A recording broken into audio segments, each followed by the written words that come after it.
함께 두 개의 강의로 하나님 주신 은혜와 지혜를 함께 나누려고 하는데요. 첫 번째 강의에서는 한국교회의 미래에 대해서 이야기를 하고요. 그리고 두 번째 강의 잠깐 쉬었다 브레이크 타임에서는 하나님께서 우리에게 목회가 시대에 따라 하나님 주시는 목회적 지혜들이 있는데 또 도구들도 있고요. 그 중에 하나 인공지능은 굉장히 중요한 도구 중에 하나입니다.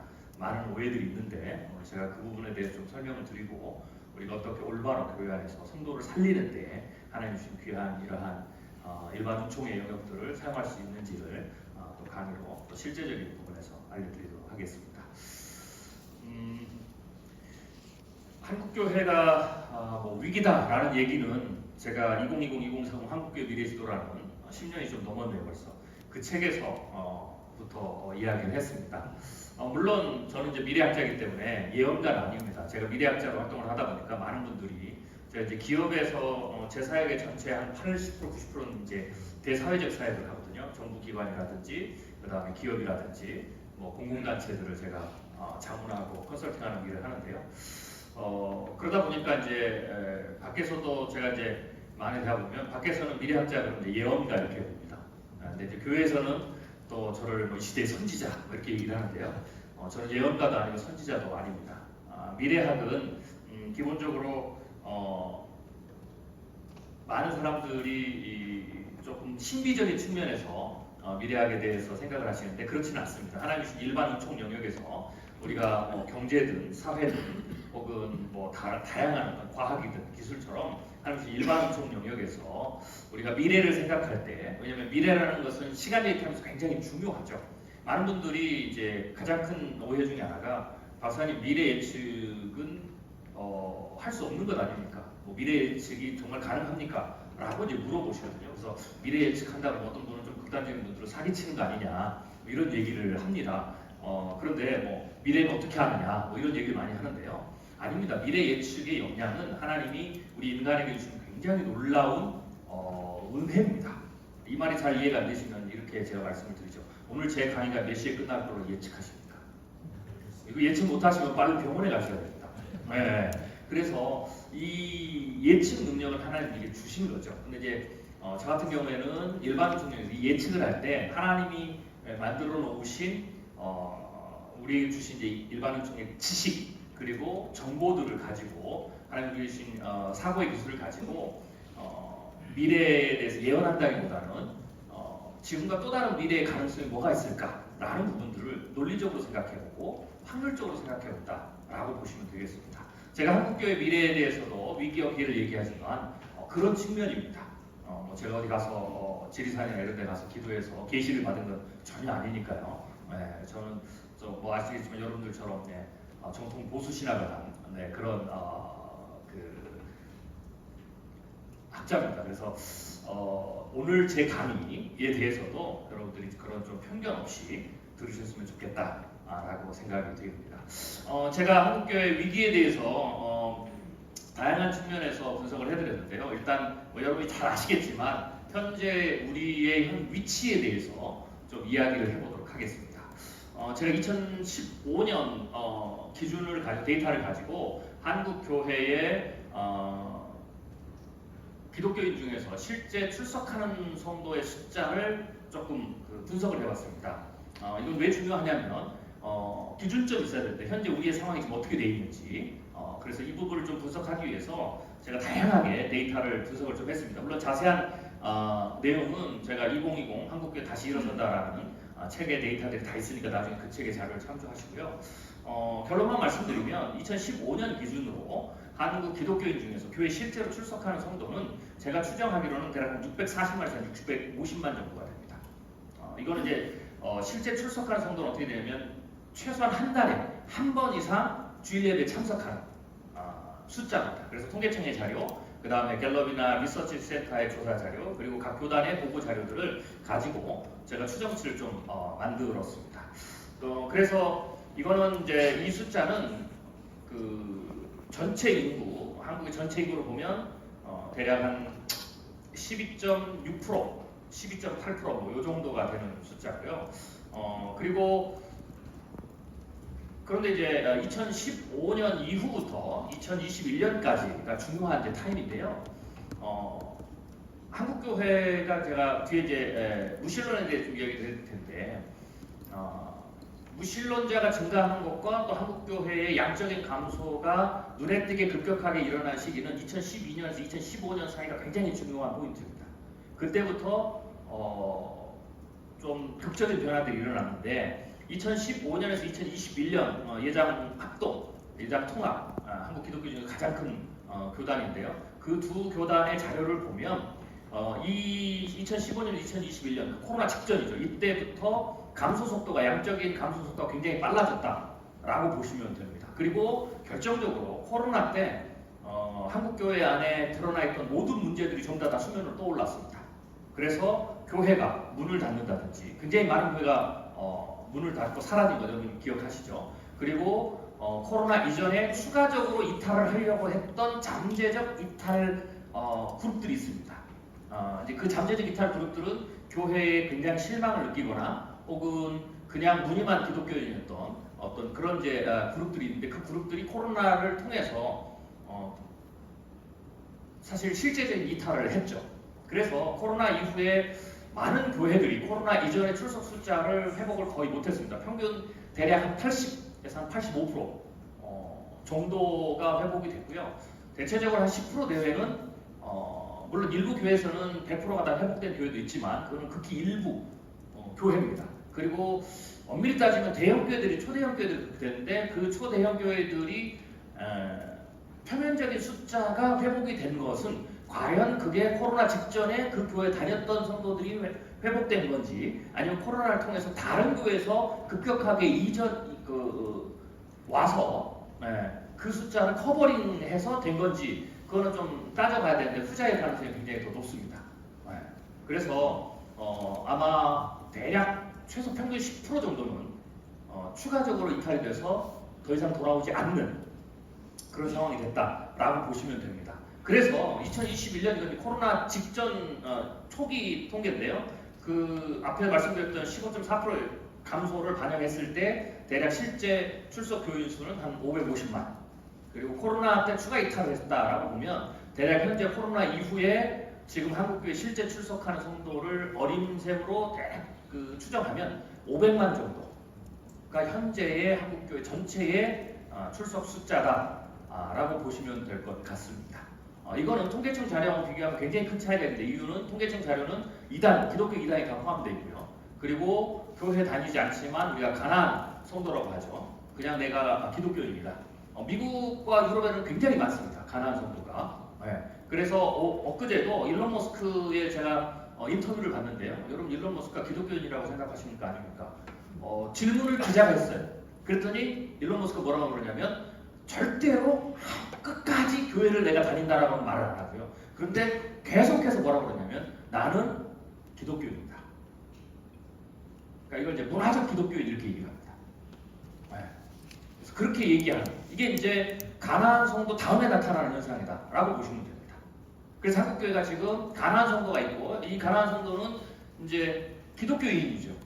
그래서 뭐 유튜브나 이런 걸 통해서 예배는 드리고 가끔 이렇게 떠돌아다니지만 여기서 좀 더 이분들이 더 나아가면 어떻게 되냐면 그냥 문화적 그리스도인이 되는 겁니다. 나는 그냥 기독교 문화가 좋은 거예요. 그런데 나는 기독교인, 나는 교회 다니는 건 아니야. 뭐 구원 이런 거 물어보면 끝까지 입을 닫습니다. 그런데 기독교 뭐 이런 거 우리가 마치 불교 문화가 굉장히 오래되다 보니까 친불교적인 뭐 이런 성향으로 이렇게 가죠. 그런 것처럼 이제 그런 성도를 빼고 나머지 지금 실제 출석하는 성도가 500만 정도라고 봐야 됩니다. 한국교회가 한때 1200만을 얘기했거든요. 반토막 납니다. 반토막 났다라고 보시면 됩니다. 그래서 제가 이런 예측을 했는데 그러면 이제 이대로 이 상황을 그대로 계속 방치한다면 어떻게 될 거냐? 이제 그랬을 때에 제가 이제 시뮬레이션을 돌리는 겁니다. 이게 이제 뭐 데이터도 책에 나와 있는데요. 여러분 보시면 알겠지만 뭐 제가 결론을 말씀드리면 2050년이 되면 한국 교회는 300만이 통계가 됩니다. 가난안 성도를 제외하고도 그러니까 실제 출석 성도가 300만, 지금 500만인데 300만이 2050년 정도 뭐 붕괴가 되고요. 대략 한 25년 정도 후가 되죠. 가속도가 없었기 때문에.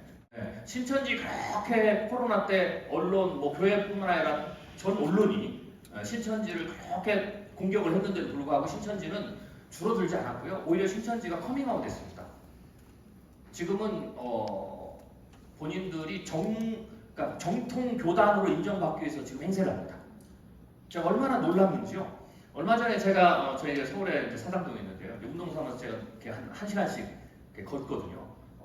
그 이수역 사거리를 갔더니요. 신천지가 대놓고 전도하고 있습니다. 네, 그런데 우리가 지금 기독교는 이렇게 계속 주는 추세로 간다면, 전제는 이대로 간다면지만 2067년이 되면 기독교인의 실제 출석 숫자가 이단들의 총 숫자보다 줄어드는, 역전당하는 그런 일이 일어나고요. 2070년이 되면 가나 정도를 포함해도 기독교가 200만이 붕괴가 돼요. 그리고 더 중요한 것은 무신론자는 80%를 넘어갑니다.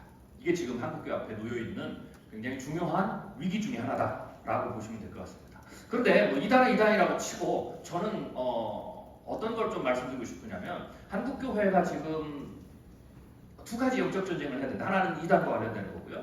또 하나는 이 영적 전쟁이 더 크고 무섭고 치열합니다. 그게 뭐냐면 무신론입니다. 그러니까 무신론이 한국교회가 지금 무신론과 영적 전쟁을 해야 된다라는 부분들을 굉장히 간과하고 있어요. 저는 무신론은 신천지보다 더 위험합니다. 왜냐하면 신천지는 눈에 보이기도 합니다. 그러니까 전쟁을 할 때 눈에 보이는 적은 그래도 해볼만 합니다. 가장 무서운 게 뭐냐면 눈에 보이지 않는 적이고, 그 보이지 않는 적이 내부에 있을 때 더 무섭습니다. 무신론은 이미 교회 안에 굉장히 많이 침투해 있다라고 보시면 되고요. 젊은 층으로 내려갈수록 크다. 그리고 실제적으로도 무신론의 비율이 굉장히 늘어나죠. 그래서 제가 한국교회에 좀 조언해드리는 것은, 한국교회가 신천지에 대응하는 만큼의 어떤 긴장감, 그 다음에 총회적 대응, 교회적 대응 이런 것처럼 무신론에 대한 대응과 준비를 해야 된다라고 보면 생각해야 됩니다.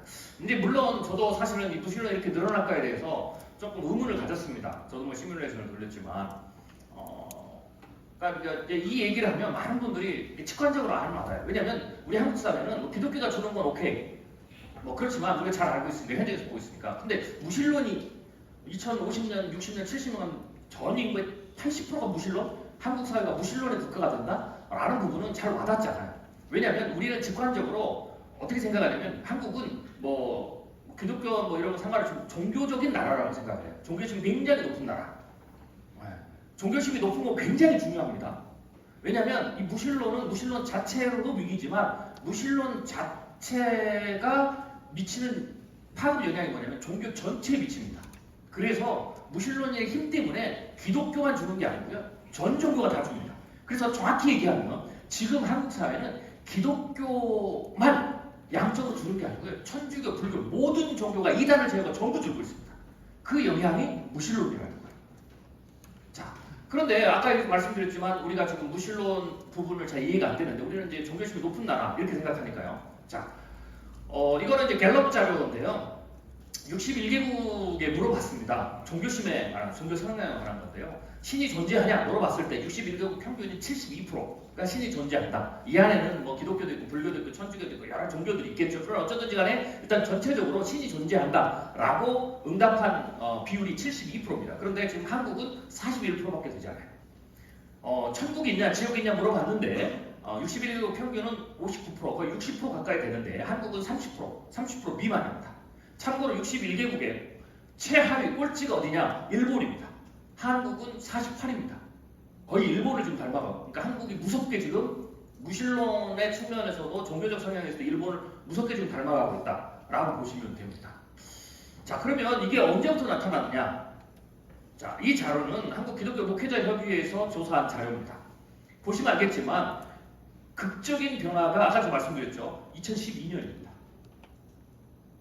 지금부터 한 10년, 12년 전. 그리고 이 부분에서는요, 보시면 알겠지만 그 전까지는 우리가 생각하는 상식적으로 한국 사회가 종교적인 나라였어요. 종교심이 대략 한 60% 종교인들이 그래 됐는데 보시면 알겠지만 12년부터 급격하게 줄기 굉장히 빠르게 줄었습니다. 그래서 최근 12년 동안 무신론이 폭발적으로 증가를 했다라고 보시면 됩니다.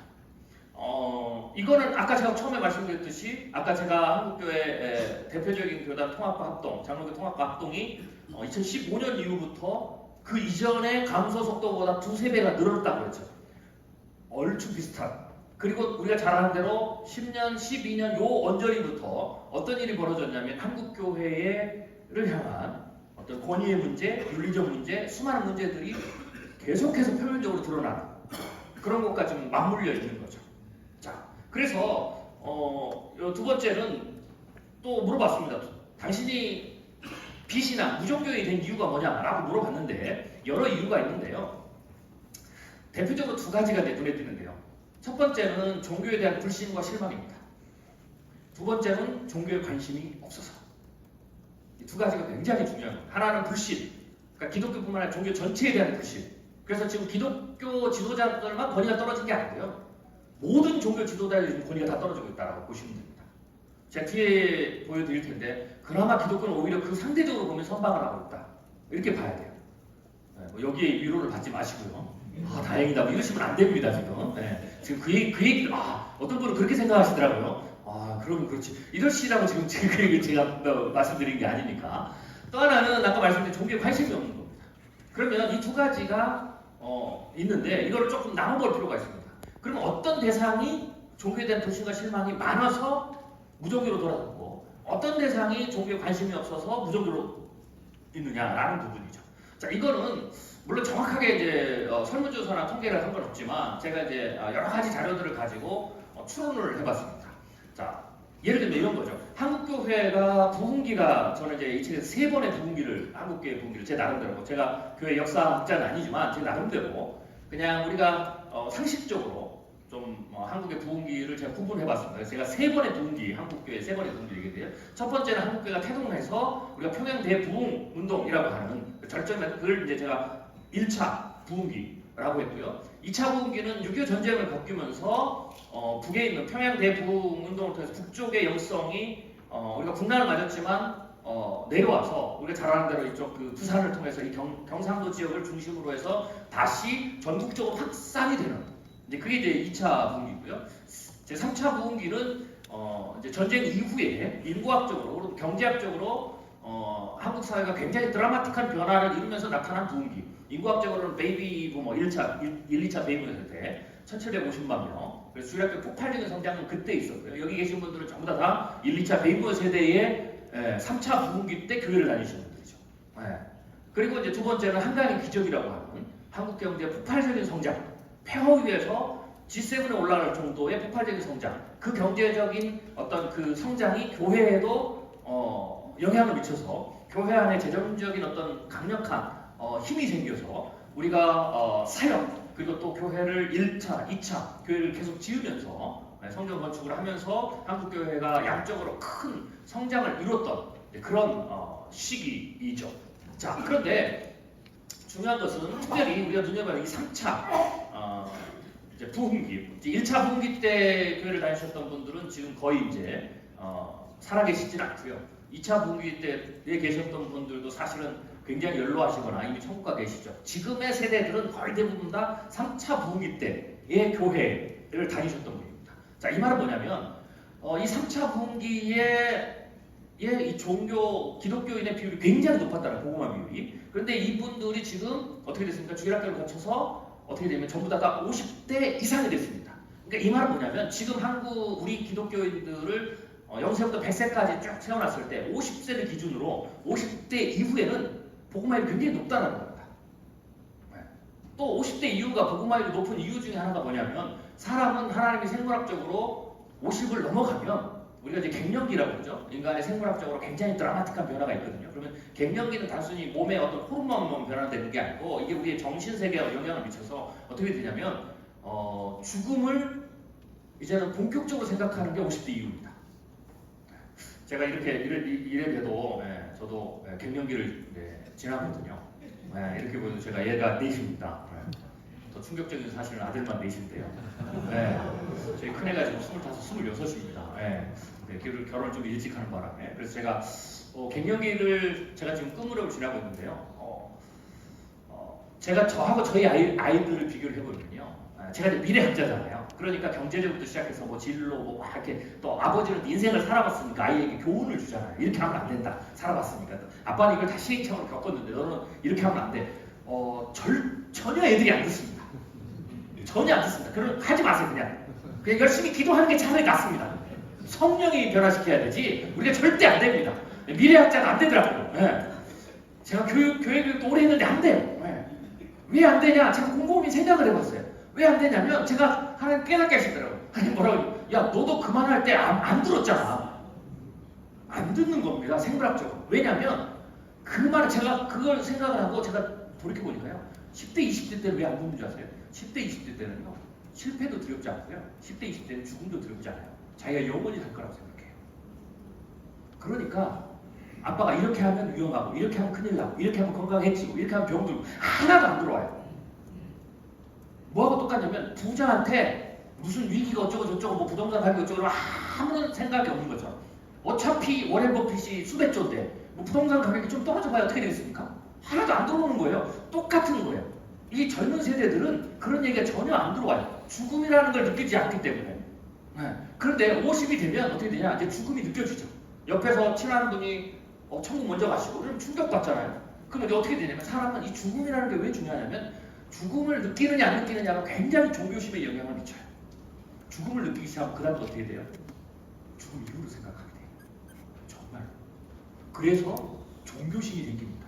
그래서 50대 이후에는요. 교회가 치열하게 싸워도 교회를 안 떠납니다. 심지어 어떻게 되는지 아세요? 내가 살아봤더니 뭐 도찐 개찐이더라. 제가 그런 교회도 봤어요. 난리가 났는데 밖에서는 담임 목사님이 이러면 안 되고 하는데 그 남아있는 교인들이 뭐라고 그러냐면 사람이 그럴 수도 있지 뭐. 이렇게 되는 거예요.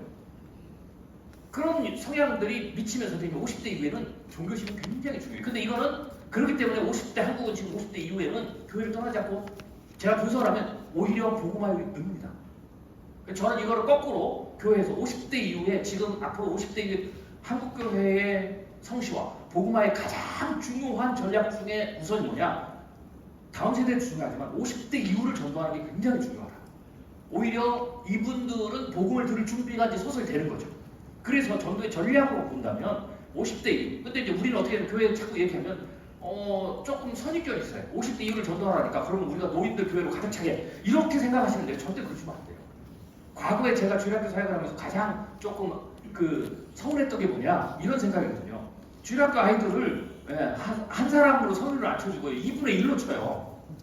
주일학교 부흥해봐야 돈만 많이 들어가고 그리고 2분의 1로 치더라고요. 그래서 제가 얼마나 서운했는지 제가 주일학교 사역하면서. 근데 요새는 어떤지 아세요? 주일학교 아이들은 2로 쳐요. 2로. 2분의 1도 아니에요. 와 한 아이가 귀하다. 그래서 곱하기 2, 곱하기 3. 그런데 2분의 1을 어디다 하냐면 나이 들수록 나이 든 친구들을 2분의 1로 쳐요. 이제 노인이 와봐요. 그러시면 안 됩니다. 하나님 앞에서는 어린아이나 30, 40대나 노인이나 동일한 영혼입니다.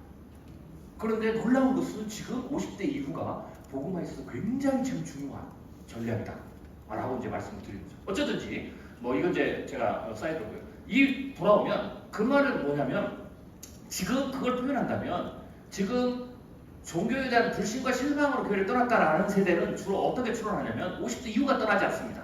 50대 이후는 종교에 대한 실망, 목회자에 대한 실망이 있어도 남아있거나 아니면 다른 교회를 갑니다. 차라리. 기독교 교회를 떠나지 않아요.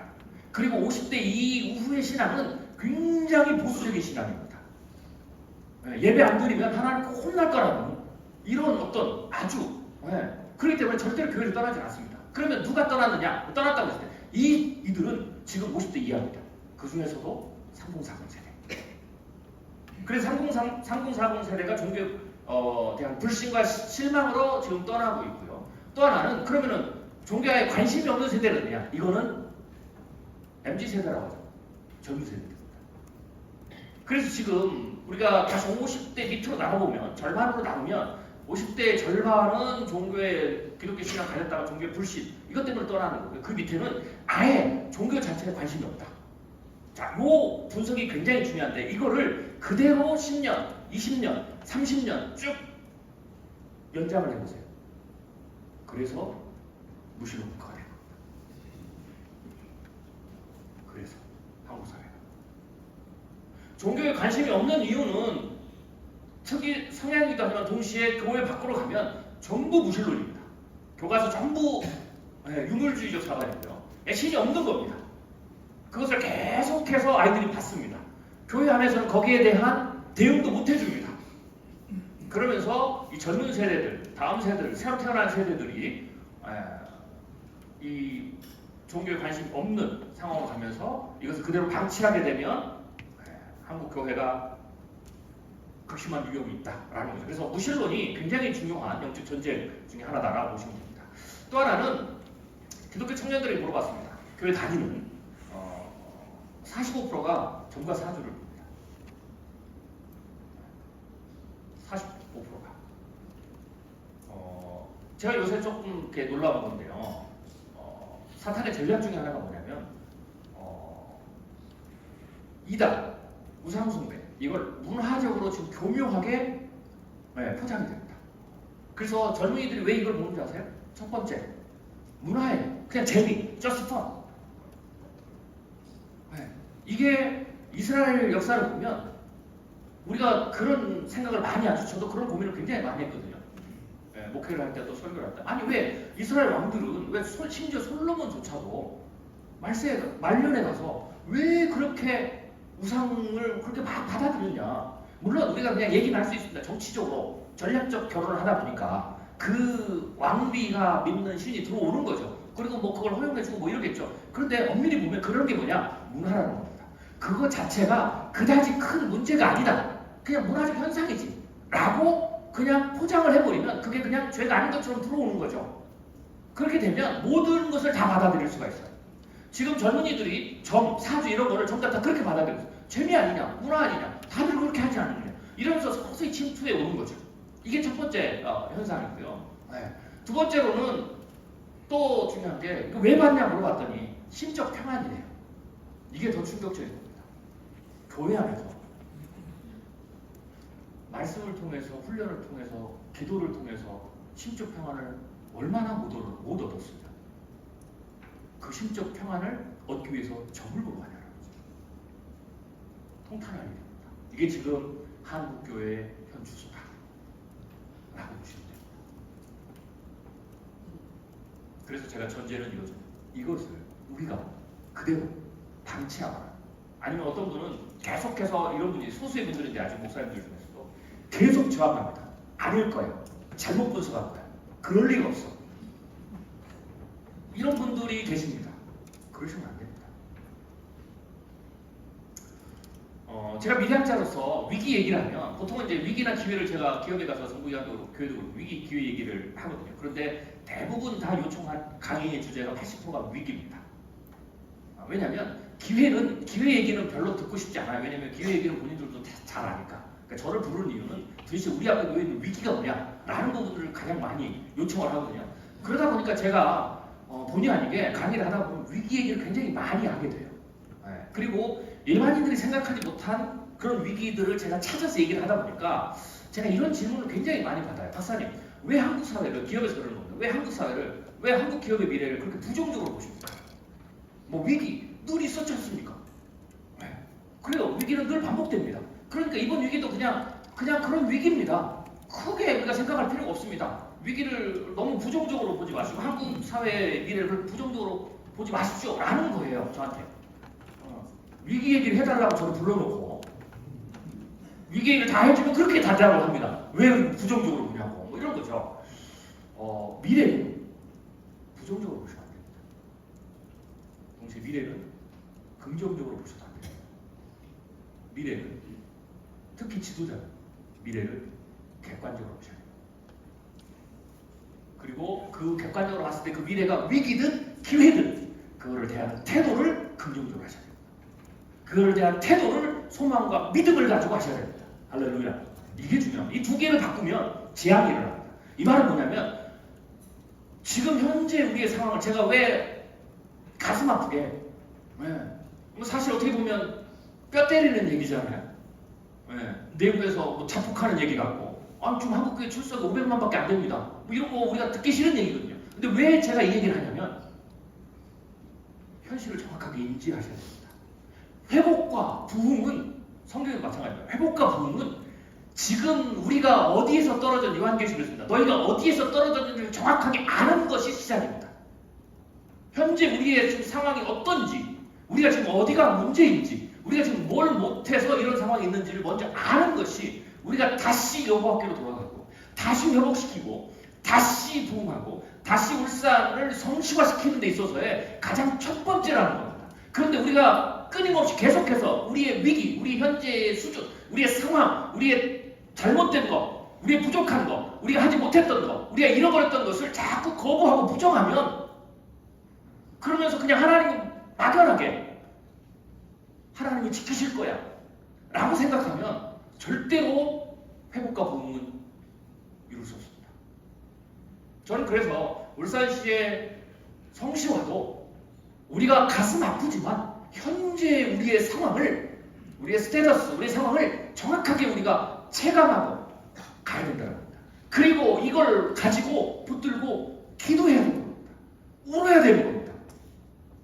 우리가 할 수 없다라는 거 하나님 앞에 놓고 솔직하게 고백해야 됩니다. 저는 그때에 하나님이 역사를 이루신다라고 생각이 됩니다. 그런 의미에서 제가 조금 가슴이 아프지만 현재 우리의 지금 상황이, 양적, 질적인 상황이 어디까지 지금 떨어졌는지를 먼저 말씀을 드립니다. 우리는 지금 중요한 시간에 놓여 있어요. 중요한 시간에 놓여 있는데요. 하나는 지금 제가 위기를 말씀드렸습니다.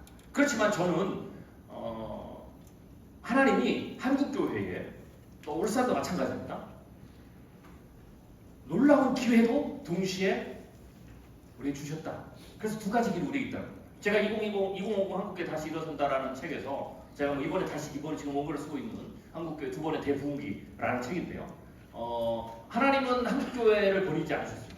제가 보는 미래학자로서 보는 한국교회는 두 번의 부흥기가 남아있다라는 거죠. 할렐루야. 네, 별로 안 믿으시네요. 제가 몇 주 전에 강원도 감리교에 제가 3박 4일 집회를 제가 인도하러 갔다 왔어요. 감리교는 이제 웨슬리안 회심 기간이 가장 큰 영적 행사더라고요. 제가 감리교의 한 지역의 연합, 제가 웨슬리안 집회, 그 성에 저는 합동충 목사인데 감리교 측에서 불러서 제가 갔습니다. 네, 그래서 제가 3박 4일 집회 인도를 하고 왔는데요. 제가 가서도 그런 얘기를 했어요. 울산은 아까 이제 목사님께서 울산의 복음을 얘기하셨는데요. 그래도 행복하십니다. 강원도는요 비참합니다. 그냥 강원도 목회자들은 강원도의 이 복음을 황무지로 생각하고 있습니다. 그런데 가서 제가 두 번의 부흥기가 있다고 얘기를 했다는 거 아니겠습니까? 안 믿어요. 제가 그 두 번의 부흥기가 어떻게 하나님께서 우리에게 일으키시고 그래서 어떻게 역사하시고 어떻게 이 황무지 같은 곳에서도 다시 부흥의 불길이 일어나는지를 제가 3박 4일 동안 외쳤는데요. 정말 힘들었습니다. 안 믿습니다. 저는 한국교회 이게 진짜 위기라고. 그래서 한국교회가 지금 전략을 어떻게 쓰냐면 그나마 이거라도 잘 유지하자. 죄송합니다. 여기 오신 목사님들에게는 뭐 제가 질문을 안 던지겠습니다. 그런데 한번 마음속으로 한번 하나님이 나에게 질문하셨다, 물으신다라고 생각해보세요. 최유진 목사, 최 목사야, 너는 지금 네가 목회하는 이 교회가 그냥 이대로 더 이상 안 떨어지고 이 정도만 잘 유지하면 큰 성공이다 라고 생각하거든요. 라고 주님이 물으신다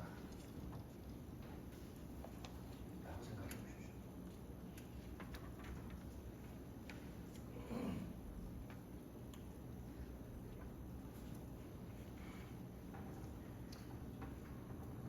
주님이 오늘 아직 안 오셨습니다. 왜 안 오신지 아십니까? 아직도 우리 교회 밖에는 구원받을 사람이 남아있기 때문에 그렇습니다. 아직도 여러분이 있는 교회 밖에는 구원받을 어린아이들이 남아있기 때문입니다.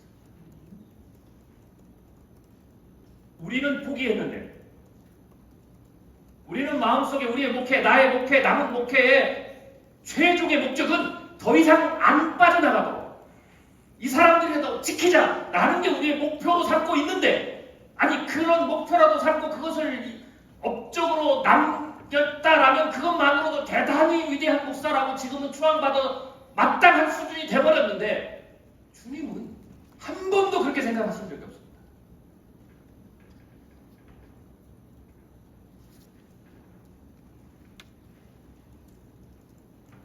울산에서 믿으셔야 됩니다. 울산에도 여전히 주님이 구원해야 돼, 구원하기로 작정한 생명책에 기록해 놓은 영혼이 아직도 많이 있습니다. 네. 이게 우리의 출발점이 되어야 됩니다. 성시화의 운동이 더 이상 기독교가 침체되지 않고 우리 교회 출석이 떨어지지 않는 것에 포커스를 맞추면 안 되고요. 우리가 눈을 돌려서 하나님의 시각으로 우리 교회 밖에는 여전히 우리 교회 전체를 다 채우고도, 빈자리를 채우고도 남을 구원받을 백성들, 구원받기로 작정된 백성들, 생명책에 기록된 영혼들이 아직도 교회 밖에 있다. 우리는 그들을 찾아야 된다. 이게 우리의 출발점이야. 그럴 때에 하나님이 역사하신다. 아멘. 저는 한국교회가 위기를 얘기했지, 저는 한국교회 끝장을 얘기한 적이 한 번도 없습니다. 제가 한국교회 위기를 얘기한 것은 한국교회를 살리기 위함입니다. 여러분들 오늘 강의 끝나고 종합검진을 간다고 했죠. 의사가 종합검진을 다 했어요. 그래서 기록이 나왔어요. 그리고 의사가 여러분들 그 데이터를 보고 이렇게 얘기하죠. 목사님, 지금 이대로 가시면 큰일 납니다. 목사님 이러다가 죽어요 라고 하면, 그 말을 들으면 어떤 목사님 한 번도 선생님 왜 저를 협박하십니까? 저를 그렇게 부정적으로 보시면 안 됩니다. 왜 미래를 그렇게 어둡게만 보십니까? 라고 하시는 분들은 한 번도 없습니다. 오히려 죽는다고 얘기를 해야 정신이 번쩍 들어서 삶의 패턴도 바꾸고 식습관도 바꾸고 운동도 하고 하는 거죠. 마찬가지입니다. 하나님 우리에게 위기를 보게 하시는 것은, 우리의 치부를 보게 하시는 것은, 우리의 아픔을 보게 하시는 것은 하나님의 한국교회를 망하게 하시기 위해서 버려서가 아니라 우리가 살아나기를 위하고.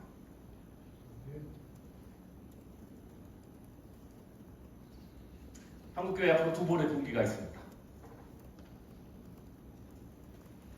제가 왜 두 번의 분기를 얘기했냐? 제가 계시를 받은 건 아니고요.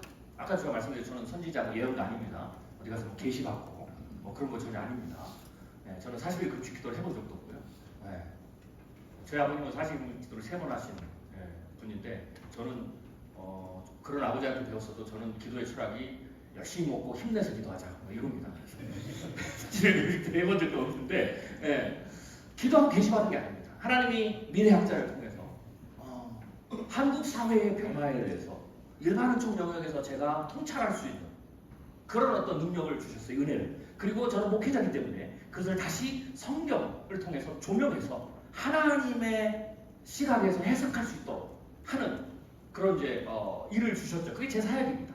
그래서 제가 미래학자로 볼 때 한국은 왜 한국교회 두 번의 공기였냐? 간단합니다. 제가 한국과 일본을 많이 비교하거든요. 기업과 그다음에 국가 정보기관에 한국과 일본은 굉장히 많이 닮아 있습니다. 인구 구조부터 시작해서 산업 구조 전. 그래서 일본이 잃어버린 10년, 20년, 30년 가듯이 한국도 지금 그걸 따라가고 있습니다. 그럼에도 불구하고 한국과 일본의 결정적인 차이가 뭐냐? 이것은 시스템 한계에 도달한 거거든요. 전문적으로 얘기해요. 근데 일본은 시스템 한계에 도달했는데, 이 시스템 한계를 극복하려면 내부적인 힘이든 외부적인 힘이든 새로운 에너지가 들어와서 이 시스템을 다시 드라마틱하게 변혁시킬 수 있는 힘이 나와야 돼요. 근데 일본은 그게 없어요. 내부적 역량도 없고 외부적 역량도. 근데 한국은 뭐가 있냐면, 내부적 역량은 제가 퀘스천입니다. 저는 여야 정치, 저는 누구 편도 아닌데요. 우리가 객관적으로 봤을 때 참 답답하잖아요. 정치인이 모두 답답합니다. 정치인한테 기댈 수가 없습니다. 자, 그래서 내부적인 역량은 정말 캐스천이에요. 근데 한국은 외부적인 에너지가 하나 있습니다. 그게 뭐냐면 통일입니다. 통일은 오늘 우리가 이 강의를 듣는 순간 갑자기 YTN 혹은 전 방송 혹은 CNN 브레이킹 뉴스가 뜨면서 통일이 됐다라고도 될 수가 있고, 오늘 우리가 강의 마치고 돌아가서 잠자고 일어날 때 내일 아침에 긴급 뉴스가 뜰 수가 있고, 아니면 10년 후, 20년 후, 30년 후에 할 수도 있습니다. 통일이 언제 되느냐는 하나님만 아세요. 그래서 통일이 언제 된다 말하고 하는 분들은 전부 사기꾼 맞습니다.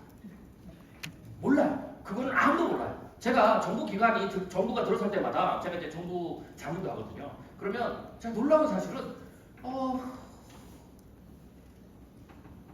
저를 만나가지고 통일이 된다는 거예요. 1년 안에.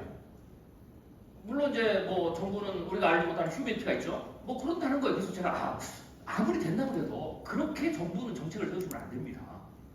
라고 했는데도 그걸 끝까지, 그래서 이제 과거의 정부들에서 통일이 곧 된다라고 했던 거는 그냥 쇼맨십이 아니고 제가 보니까 진짜 믿었더라고요. 이유는 타당해요. 근데 제가 그렇게 하면 안 된다고 해서 아무리 이유가 타당해도 그건 모르는 일이니까. 그래서 그렇지만 우리 안 됐잖아요. 그래 아무도 몰라요. 휴민트 우리가 모르는 휴민트 정보를 가지고 있는 정보기관도 모르는 겁니다. 그날과 그시는 하나님만 아세요. 그런데 중요한 건 그날과 그시는 하나님만 아시지만 우리가 분명히 이건 예언처럼 알 수 있는 건 뭐냐? 언젠가는 통일을 된다는 거예요. 이건 정해진 미래라고 얘기를 합니다. 하나님의 때가 되면, 성경으로 보면 그 때가 되면, 하나님의 때가 되면 반드시 급작스럽게 모두 다 안 된다고 할 때도 통일은 됩니다. 그래서 한국 사회는 반드시 한국교회는 통일이 된다라는 거죠. 통일이 되면 어떻게 되는지 아십니까? 우리가 독일도 소독교회가, 소독사회가 정상이 멈췄어요. 경제도 멈추고 인구도 멈추고 다 그랬어요. 그러니까 소독교회도 다 우리가 다 멈춘 거예요. 똑같아요. 전형적인 현상이었어요. 그런데 통일이 된 이후에 독일이 인구도 성장하고 경제도 다시 성장하고 그러면서 동시에 어떻게 돼요? 교회도 다시 또 다른 부흥이 일어나서 교회도 다시 성장했습니다. 당연한 겁니다.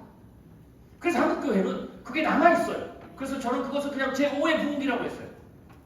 그게 언제는 일어날지 모르지만 그렇지만 미래학자들 봤을 때 우리 세대에 일어날 가능성은 확률적으로 굉장히 높다. 왜냐? 북한의 체계나 시스템이나 혹은 세습의 문제나 여러 가지 국제적 정세나, 그리고 또 하나는 우리가 120세를 살잖아요. 할렐루야. 우리도 왜 일어나게 우리 안에 오래 사니까.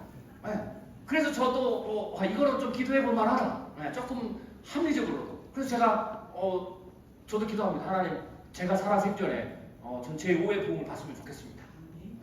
일어납니다. 그게 제5의 부흥. 그럼 제4의 부흥은 뭐냐? 제가 우리가 다 아시는 대로 하나님이 하시는 일을 보면 하나님은 정말로 치밀하게 일하시는 분이에요. 제가 놀랍니다. 제 삶을 통해서도 제가 체험했지만 성경을 통해서도 하나님 정말 치밀하신 분입니다. 하나님이 어느 정도 치밀하냐면 하나님이 예수 그리스도의 구원과 지금과 모든 걸 하기 위해서 아브라함 때부터 움직이셨어요. 철저하게. 그래서 하나님은 뭔가 본인이 원하시는 그 계획에 쓰는 일을 하면 그냥 대충 갑자기 아무 준비 없이 하지 않습니다. 반드시 준비를 하십니다. 저는 반드시 그 준비, 제5의 부흥을 하나님 주시는데 그 5의 부흥에 반드시 사전 준비가 있을 거고, 그 준비는 5회 부흥을 한국, 특히 이 남쪽 우리 대한민국의 교회가, 대한민국 사회가 받을 수 있는 그 부흥의 불길을 꺼뜨리지 않고 강력한 새로운 부흥으로 전국의 한반도 전체 영적 부흥으로 일으킬 수 있도록 하나님이 준비하신다라고 저는 믿습니다. 할렐루야. 그것을 그래서 4회 부흥이라고 얘기합니다. 저는 이 4회 부흥이 하나님이 지금 시작하셨다라고 저는 믿어요. 제가 한국교회를 향해서 얘기하는 이유는 제4회 부흥과 제5회 부흥을 어떻게 하나님이 하실지에 대해서 성경적으로, 그리고 일반적 영역에서 논리적으로, 확률적으로 전하는 것이 제 사역 중에 하나입니다. 자, 그러면 제4의 부흥기는 제가 이렇게 얘기를 하는데요. 가장 적절한 게 어떤 거냐라고 했을 때 제가 포로기 부흥이라고 얘기합니다. 이스라엘이 포로로 잡혀간 이후에 이스라엘 최악의 고난, 나라를 잃는 최악의 상황에서 그들이 다시 회개하고 하나님께 돌아옵니다.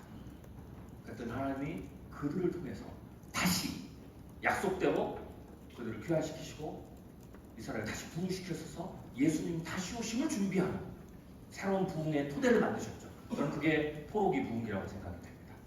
그것처럼 저는 한국교회의 제4의 부흥은 하나님 그런 일을 하신다. 그런데 이 4의 부흥기에서는 교회가 세 가지, 그러니까 1분기, 2분기, 3분기가 제가 이제 분석을 해놨는데 다 특색이 다릅니다. 4의 부흥기의 특색은 뭐냐면 교회가 세 그룹으로 나눠집니다. 이게 4 부흥기에서 굉장히 중요한 부분입니다. 그러니까 전 교회가 다, 모든 교회가 다 이렇게 부흥하는 게 아닙니다. 하나님이 제5의 부흥기를 감당할 수 있는 교회와 그렇지 않은 교회를 하나님이 친히 저는 교통정리하신다 라고 봅니다. 그래서 첫 번째가 교회가 뭐냐? 소멸하는 교회가 생깁니다. 소멸하는 교회는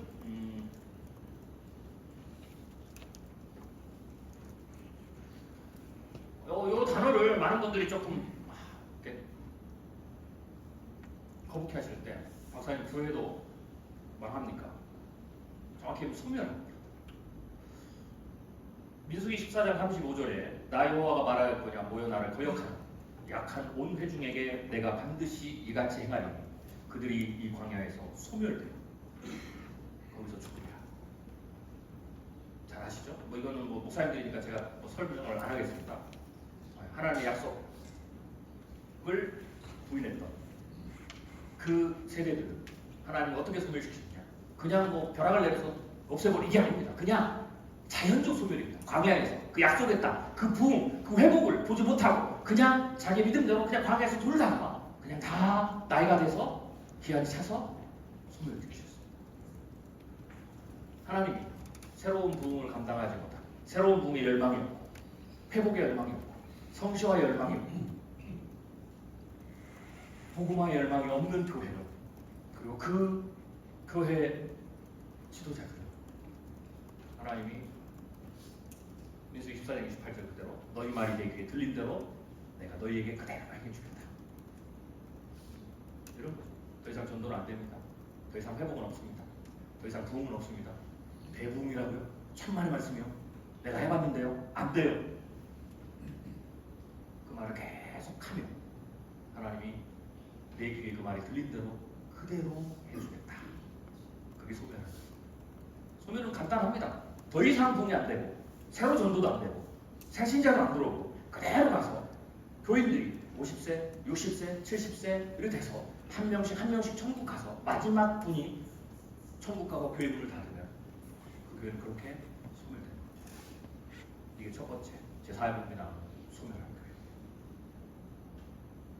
그래서 제가 이 소멸하는 교회의 가장 중요한 특징은 뭐라고 그랬냐? 합리적 패배주의라고 했습니다. 소멸하는 교회는 그냥 간단합니다. 왜 그렇게 생각하느냐? 틀린 얘기가 아니라 합리적입니다. 그래도 안 되는 거죠. 지금 저출산이고 뭐 안 됩니다. 다. 저는 그게 틀렸다는 말이 아닙니다. 가나안 정탐꾼들이 10명이 가나안 정탐하고 나와서 뭐라고 그랬냐면 적각 소리는 땅이다 라고 하고 두 번째 뭐라고 그랬냐면 합리적으로 얘기했습니다. 가보니까 그들의 자손들은 어마어마합니다. 아낙자손을 보십시오. 우리와 싸우면 그냥 메뚜기처럼 우리가 다 죽게 생겼습니다. 그건 정확한 말입니다. 그리고 그들은 그래서 안 됩니다. 모세를 죽이고 애굽으로 돌아가는 게 낫겠습니다.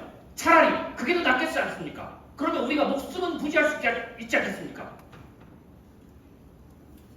뭐하고 똑같습니까? 이것만 지키는 게 어딨냐? 그때 주님이 하신 말씀입니다. 너희 말이 내 귀에 들린 대로 내가 너희에게 행해주겠다. 그게 첫 번째 교회입니다. 합리적 패배주의. 여호수아와 갈렙은 가나안 땅을 똑같이 봤습니다. 그들은 가나안 땅을 이상하게 본 게 아닙니다. 환상적으로 본 게 아닙니다. 실제로 여호수아와 갈렙이 보기에도 그들은 강력한 민족입니다. 해쪽 속은 히타이트 족속의 철기 문명을 가지고 있습니다. 철병거가 있었습니다. 나중에 여호수아가 갈렙이 가나안 땅을 정복할 때 그때 철병거가 나와서 쫓아내지 못한 무리도 있었습니다. 강력했습니다. 전투하면 게임이 안 됩니다. 여호수아 갈렙도 정확하게 봤습니다. 우리가 데이터를 정확하게 보듯이 출산율 정확하게 보고 보고말 정확하게 보고 이쪽에 뭐 다른 우리보다 다른 어떤 종교 세력들이 더 강하다는 정확하게 보고 똑같습니다. 그래서 우리는 그걸 생각하면 절대 안 된다는 게 맞는 거죠. 여호수아 갈렙도 똑같이 봤습니다. 그런데 여호수아 갈렙이 10명의 정탐꾼과 다른 놈이 딱 하나 있었는데 그게 뭐냐면 그럼에도 불구하고 그 가나안 땅 안에는 하나님이 계시다는 거죠. 그 하나님이 우리와 함께 하실 거라는 거죠. 사막에 강을 내고 광야의 황무지에 길을 내는 그 하나님이 이 불모지에도 제가 가운데 갔어요. 이 광야 여러분이 광야같이 생각하는 이 가운데 이 불모지에도 하나님이 하시면 그가 다시 회복될 수 있다는 거죠. 부흥할 수 있다는 거죠. 제가 간절히 외쳤습니다. 하나님이 제 사회 공기를 일으키는데 제가 간절히 원하는 것은 이 불모지 같은 강원도에서 그 사회봉의 물길이 저는 시작했으면 좋겠다는 것입니다. 울산은 그렇게 생각하고 있습니다. 괜찮습니다. 좋습니다. 그렇지만 우리도 기도해야 됩니다. 이 경상도 지역에서 전국에서 복음화율은 낮지만 또 더 낮은 이곳이 우리가 보기에는 광야 같고 수많은 문제 때문에 안 되는 것 같지만 그럼에도 불구하고 하나님이 아까 말씀드린 것처럼 교회 밖에서 지금도 구원받아야 될 영혼들이 있고 하나님의 그들을 위해서 울고 계시고 기도하고 계시고 그들 옆에 계시고 그들을 구원하기를 우리를 통해서 구원하기를 원하고 계시니 우리가 해야 됩니다. 하면 됩니다. 그게 여호수아의 갈렙입니다. 그래서 그것을 보고 믿었던 여호수아 갈렙만 약속이 다 이뤄났습니다. 회복하고 부흥을 맛봤습니다. 더 놀라운 사실은 여호수아 갈렙이 그 두 사람의 힘으로 지략으로 이긴 게 아닙니다. 하나님이 하셨습니다. 우리도 하나님이 하실 거라고 믿어야 됩니다. 우리가 위기를 보고 숫자를 보고 우리가 지금까지 모든 걸 해보고 안 됐다는 것은 오히려 더 잘 된 겁니다. 우리는 언제부턴가 한국교회는 우리의 힘으로, 우리의 돈으로, 우리의 능력으로, 우리의 열심으로 우리 교회를 양쪽으로 더 부흥시키고 더 큰 교회를 짓고 더 놀라운 사역을 하자라고 자만감에 빠졌습니다. 하나님은 우리에게 그걸 다 내게 하실 겁니다. 오직 회복입니다. 오직 부흥입니다. 울산의 성실함 하나님이 하실 겁니다. 우리는 그걸 믿으면 됩니다. 할렐루야. 저는 오늘 이 자리가 이 모임이 그러한 출발이 다시 새롭게 되는 우리가 이제 우리 걸 다 내려놓고 합리적 패배주를 다 내려놓고 이제 오로지 두렵지만 무섭지만 모든 사람이 안 된다고 하지만 여호수아가 갈렙 똑같습니다. 그렇지만 우리가 하나님만 바라고 그리고 회복과 부흥을 꿈꾸는 하나님이 준비해 주신 두 번의 부흥기 제4의 부흥과 제5의 부흥기 그 불꽃이 이곳에서 다시 시작되는 그런 놀라운 소망이 오늘 이 시간에 새롭게 일어났으면 좋겠습니다. 할렐루야. 그러기 위해서는 하나님 우리에게 딱 세 가지를 원하십니다. 첫 번째가 충성입니다. 충성은 간단합니다. 시간이 뭐 첫 번째 시간이 거의 다 됐으니까 짧게 말씀드리고 끝내겠습니다. 충성은 제가 충성을 굉장히 고민해봤거든요. 도대체 뭐가 충성이냐? 그랬더니요. 간단합니다. 충성을 제가 깨달게 됐어요. 충성이 뭐냐를 오래 생각하면 충성 안 하려는 생각입니다. 사랑이 뭐냐 오래 생각하면 안 됩니다. 그냥 사랑은 하는 거죠. 충성도 마찬가지입니다. 충성은요. 그대로 하는 겁니다. 요한복음 2장 5절 말씀을 잘 아시죠? 가나안 혼자십니다. 예수님의 첫 번째 역사가 일어났다. 이 역사의 주인공은 예수님이시지만 이 역사가 이루어지게 한 가장 강력한 동반자는 예수님의 어머니입니다. 그리고 종들입니다. 이 두 협력자가 뭘 했느냐? 예수님의 어머니가 물로 포도주로 바꾼 게 아니고 종들이 물로 포도주로 바꾼 게 아니고 그들이 한 건 딱 하나입니다. 그대로 한 겁니다. 하라 그랬으니까 한 겁니다. 이게 충성입니다. 성경의 모든 기적은 모든 하나님의 일은 이럴 때 일어났습니다. 그래서 하면 됩니다. 주님이 전도하라 가서 전도하면 됩니다. 가르치라 하면 됩니다. 기도하라 하면 됩니다. 기도해서 될까요? 이러면 안 됩니다.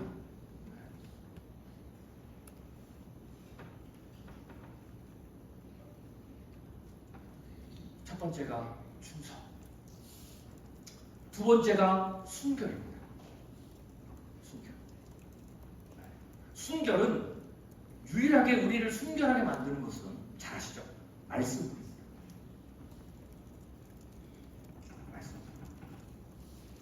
제가 오늘 어제 아침에 내려오기가 좀 급해가지고 제가 어제 내려왔거든요. 그래서 우리 목사님께서 좋은 숙소를 잡아주셔서 제가 태화강 강변 앞에서 15층에서 아침 딱 내리니까 너무 뷰가 좋더라고요. 제가 이제 나올 때 아침 먹고 이제 제가 딱 씻고 옷을 딱 입었어요. 그리고는 제가 나올 때 뭘 봤을까요? 거울을 봤죠. 넥타이가 나고 이렇게 보거든요. 거울은 나를 보게 해주는 거. 거울을 보는 이유는 내가 삐뚤어진 거, 틀어진 거, 뭐 얼굴에 뭐가 묻었는가 이런 것들을 점검하기 위해서. 거울이 없으면 사람은 모릅니다. 내가 뭐가 삐뚤어졌는지, 넥타이가 삐뚤어졌는지, 옷이 잘 됐는지, 옷에 흠이 있는지, 구김이 있는지, 아니면 얼굴에 뭐가 묻었는지 모르는 겁니다. 그래서 사람은 꼭 거울을 봐야 됩니다. 우리의 육체적인 몸은 거울을 보지만 우리의 영적인 상황에서 삐뚤어진 거나 뭐가 묻었거나 흠이 나거나 이런 거는 보여주는 유일한 것은 말씀밖에 없습니다. 그래서 성도가 말씀을 읽지 않으면 영적으로 오염되는 겁니다. 간단합니다. 그런데 보면 어떻게 될까요? 이게 굉장히 중요합니다. 보면, 계속 보면 안 닦을 수 없습니다. 그래서 고치라 하지 마시고 계속 보게 해요. 성도가 말씀을 사랑하게 하고 읽게 하고 보게 하고 그 출발이 어디냐? 강단입니다. 그래서 예배의 설교는 거울입니다. 최소한 일주일에 한 번. 어떤 분은 거울을 많이 안 보는 분이 계시긴 해요. 근데 일주일에 한 번은 봐야 될 거 아닙니까? 그래서 강단에서 말씀을 통해서 성도들이 와서 자기의 영적인 상황을 들여다보게 해야 됩니다. 그럴 때에 성도들이 성도다워지고 순결해진다. 그런데 문제는 뭐냐면 그 거울이 왜곡되면 안 되잖아요. 삐뚤어지고 깨지고 거울이 안 닦아서 새컴하고 얼룩이 많고 이러면 안 되는 겁니다. 그래서 강단의 말씀이 올바라야 됩니다. 그래서 저는 한국교회 회복의 가장 중요한 첫 번째, 가장 중요한 지렛대 레버리지는 다른 게 아니고 강단. 강단의 역할을 우리가 꼭 깨달아야 됩니다. 강단의 역할은 뭐냐면 듣든지 아니 듣든지 변화가 되든 변화가 되지 않든 상관없이 강단의 가장 중요한 목적은 선포입니다. 가감 없이 성도들의 소견에 옳은 대로 듣고 싶은 말씀이 아니라 듣기가 싫어도 찔려도 심지어 그 말씀을 듣고 교회를 떠난다고 해도 목회자를 미워한다고 해도 강단에서 하나님이 전하라는 말씀을 전해야 됩니다. 저는 그게 한국교회에서 하는 첫 번째 길이라고 생각합니다. 코로나 때 설교하실 때 뭐 이제 교회 모이지 못할 때는 처음에는 여기다가 이제 아크릴 판으로 이렇게 딱 둘러가지고 설교하셨죠. 이유는 뭡니까? 혹여라도 바이러스가 튀면 안 되니까 막아줬죠. 미국 교회 가면 제가 미국 교회를 이제 많이 봤는데요. 굉장히 인상 깊었던 교회가 몇 교회가 있는데 그 중에 한 교회가 제가 굉장히 인상 깊었어요. 그 교회는 굉장히 많은 교회들이 모여요. 그런데 그 교회는 특이한 게 하나 있는데요. 코로나 이전부터 뭐가 있었냐면 방탄일기가 있었어요. 설교가 하나. 방탄일기가. 저는 저게 왜 있지? 라고 했는데요. 이유가 간단합니다. 말씀을 듣다가 미국은 총기 자유잖아요. 일어나서 쏴버립니다. 살아있는 거입니다. 말씀을 들으면 거침이 일어나야 되고 반동이 일어나야 됩니다. 왜? 말씀은 영적이니까. 전투가 일어나는 거니까. 그게 살아있는 강단입니다. 여러분의 강단에, 우리의 목회자들의 강단에 말씀을 선포하는데 아무도 모두 다 회피해서 간다. 좋은 거 아닙니다. 정말 은혜를 받아서 가사에 표현해주지만 어떨 때는 괴로워서 가야 됩니다. 어떨 때는 화가 나서 가야 됩니다. 이게 말씀이 살아있는 겁니다. 그게 맞는 겁니다. 내가 죄인인데 어떻게 매번 웃고만 갑니까? 말씀이 나를 비춰보니까 내가 너무 추잡스럽고 내가 너무 못났고 내가 너무 주님 앞에 부끄럽고 그래서 말씀을 듣고 난 이후에 성도들이 가면서 괴로워해야 됩니다. 이 안에 예수를 못 믿는 사람이 있다면 영적으로 들이받는 일도 벌어져야 됩니다. 그게 진짜. 제가 어떤 때 제가 어떤 분 목사님의 설교를 들은 적이 있는데 이게 기억이 나더라고요. 제가 그걸 해볼까 말까 저도 지금 상당히 고민을 해보고 있었는데 그게 뭐냐면 점집이 아까 많이 우리 청년들이 점집 간다고 했잖아요. 네. 그러면 진짜와 가짜를 구별하는 방법이 있답니다. 뭐냐? 진짜 예수 믿는 자에 가면 진짜 신내림 받은 무당은요 알아본대. 왜 왔냐? 그래서 제가 해볼까 안 해볼까 지금 고민 중이에요. 내가 진짜 이거 간단하겠네. 그래요. 말씀은 영적 전쟁입니다. 전투가 일어나게 맞습니다.